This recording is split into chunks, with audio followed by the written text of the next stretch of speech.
সবাইকে ধন্যবাদ আমার আবহাওয়ার খবর দিকে লক্ষ্য রাখার জন্য। আজকের আবহাওয়ার খবর নিয়ে কিন্তু বলতে এলাম অনেকটা স্বস্তি দিয়ে সবাইকে।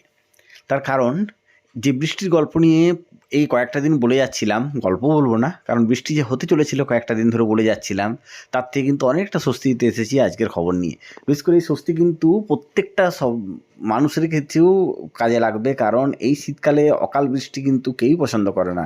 সবথেকে বেশি কাজের হলো যারা চাষিরা, যারা এখনও মাঠে ধান তুলতে পারেননি বা যারা আলু লাগিয়েছেন, তাদের ক্ষেত্রে কিন্তু এটা অনেক কাজে লাগবে, এটুকু বলতে পারি। চলুন শুরু করি কী হতে চলেছে আগামী কয়েকটা দিনের আবহাওয়া। তার আগে শুরু করি আগামীকাল অর্থাৎ শুক্রবার দিন কেমন থাকবে আমাদের পার্শ্ববর্তী এলাকার আবহাওয়া। আগামীকাল শুক্রবার সকাল থেকেই দেখবেন আকাশ মোটামুটিভাবে মেঘলাই থাকবে। যত বেলা বাড়বে তত কিন্তু আকাশ আস্তে আস্তে অন্ধকার হতে শুরু করবে এবং বিকেলে দুপুরের পর থেকে কিন্তু একদমই অন্ধকার আচ্ছন্ন আকাশ থাকার সম্ভাবনা কিন্তু কালকে প্রবল। বিশেষ করে কলকাতা সংলগ্ন এলাকাগুলোতে অর্থাৎ উপকূলবর্তী জেলাগুলো কলকাতা, উত্তর চব্বিশ পরগনা, দক্ষিণ চব্বিশ পরগনা, হাওড়া এবং পূর্ব মেদিনীপুর, এই 4টে থেকে 5টা জেলাতে কিন্তু আবহাওয়া থাকবে একদম অন্ধকারাচ্ছন্ন। যত বেলা বাড়বে তত কিন্তু অন্ধকার হবে আকাশ। তার সঙ্গে সঙ্গে এর প্রভাব থাকবে কিন্তু পশ্চিম মেদিনীপুর এবং ঝাড়গ্রাম জেলাতেও, এবং ঝাড়গ্রাম জেলা এবং পশ্চিম মেদিনীপুর জেলাতেও কিন্তু মোটামুটিভাবে একটা মেঘলা আবহাওয়া থাকবে।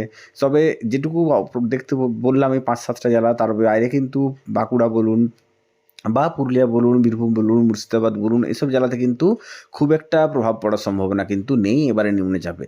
চলুন শুরু করি বৃষ্টি কবে হবে বা কী হতে চলেছে। এতদিন ধরে যেটা বলছিলাম যে হারে বৃষ্টি হবে তাতে কিন্তু চাষের প্রচণ্ড ক্ষতি হতে পারে, সে থেকে কিন্তু অনেকটাই সরে এসেছে আজকের আবহাওয়া নিয়ে। কারণ আবহাওয়া এই মুহূর্তে অনেকটাই অনুকূল চাষিদের জন্য, বিশেষ করে কারণ যে বৃষ্টিটা হবে তাতে কিন্তু ক্ষতি খুব একটা হবে না, বরং কাজে লাগবে প্রত্যেকেরই। কী হবে শুক্রবার দিন? শুক্রবার দিন কিন্তু শুধুমাত্র উপকূলবর্তী এলাকাগুলোতে দুপুরে সন্ধ্যের পর থেকে রাত্রের দিকে কিন্তু বৃষ্টির সম্ভাবনা একটু থাকবে, এবং সেই বৃষ্টি কিন্তু বিশাল ভারী হবে না, হালকা থেকে মাঝারি বৃষ্টির সম্ভাবনা আছে। তবে শুধুমাত্র উপকূলবর্তী 3-4টে জেলা অর্থাৎ কলকাতা, দক্ষিণ চব্বিশ পরগনা, উত্তর চব্বিশ পরগনা এবং তার সাথে সাথে পূর্ব মেদিনীপুর, এই 4টে জেলাতেই কিন্তু বৃষ্টির সম্ভাবনা শুক্রবার দিন বিকেলের পর থেকে মাঝরাতের মধ্যে। তবে শনিবার দিন কিন্তু এই 4টে জেলা যেটা বললাম তার সঙ্গে সঙ্গে পশ্চিম মেদিনীপুর এবং ঝাড়গ্রাম জেলাতেও কিন্তু বৃষ্টির সম্ভাবনা আছে। সকালের দিক থেকে কিন্তু একটু ঝিরিঝিরি বৃষ্টির সম্ভাবনা আছে কলকাতা, হাওড়া, হুগলি, পূর্ব মেদিনীপুর, পশ্চিম মেদিনীপুর এবং ঝাড়গ্রাম জেলাতে, এবং সেই বৃষ্টি কিন্তু উপকূলবর্তী এলাকাগুলোতে একটু বেশি হলো।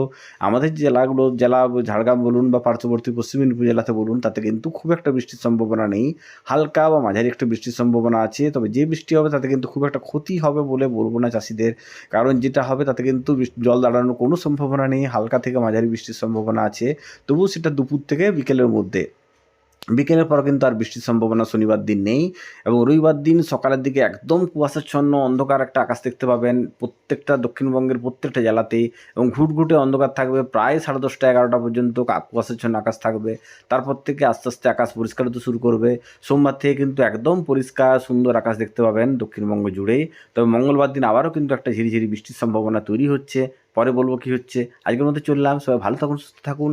আর বৃষ্টি নিয়ে ভয় পাওয়ার খুব একটা দরকার নেই, কারণ ভারী বৃষ্টির কোনো সম্ভাবনা নেই অন্তত সমস্ত জেলাতে। আজকের মধ্যে চললাম, সবাইকে শুভরাত্রি।